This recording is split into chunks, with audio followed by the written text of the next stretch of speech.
সম্মানিত প্রধান অতিথি, নরসিংদী জেলার সুযোগ্য অতিরিক্ত জেলা প্রশাসক সার্বিক এবং এখন জেলা প্রশাসকের দায়িত্বে কর্মরত আছেন জনাব আবু তাহের মোহাম্মদ শামসুজ্জামান।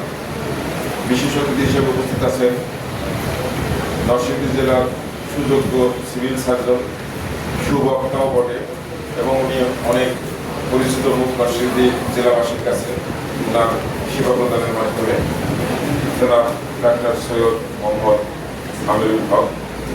উপস্থিত আছেন মঞ্চে ভূমিষ্ঠ আমাদের সূচনা লগ্নে তিনি বক্তব্য দিলেন অত্র প্রতিষ্ঠানের সুযোগ্য ডেপুটি প্রোগ্রাম কোঅর্ডিনেটর জনাব ডক্টর নবীর হুসাইন।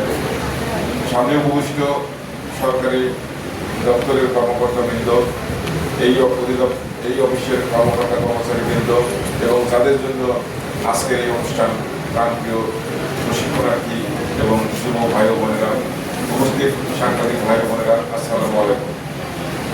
আমি আসলে আমার পূর্বে যারা বক্তব্য দিয়েছেন তাদের বক্তব্য এতই চমৎকার হয়েছে। যুব দিবস আমি মনে করি 2025-এ যদি আমরা সেই বক্তব্যকে কিছুটা হলেও মনে রাখতে পারি তাহলে এই যুব দিবস সার্থক হবে ইনশাল্লাহ। আমি শুধু এইটুকু বলবো যে উদাহরণগুলো উপস্থাপন করলো মাননীয় প্রধান অতিথি মহোদয়, সেই উদাহরণগুলো যদি আমরা মনে রাখি, বৃহদাংশ মনে রাখি, তবুও আমরা আত্মপ্রত্যয়ী হব, আত্মকর্মী হব এবং আমরা বাংলাদেশকে বিশ্বের দরবারে মাথা উঁচু করে দাঁড়ানোর জন্য প্রত্যয়ী হব এবং উপযুক্ততা অর্জন করব। আমরা গভীরভাবে লক্ষ্য করি যে আমরা হতাশায় নিমজ্জিত করি। সেই হতাশা থেকে উত্তরণের জন্য এই সমস্ত উদাহরণ আমাদের সামনে অত্যন্ত চাঞ্চল্যমান হয়ে দেখা দেবে। মাননীয় বিশেষ অতিথি মহোদয় বক্তব্য দিয়েছেন, উনি ওনার অনেক কবিতা, অনেক ছন্দ, অনেক উদাহরণ দিয়ে বক্তব্য প্রদান করেছেন এবং তার বক্তব্য অত্যন্ত চমৎকার বক্তব্য দিয়েছেন।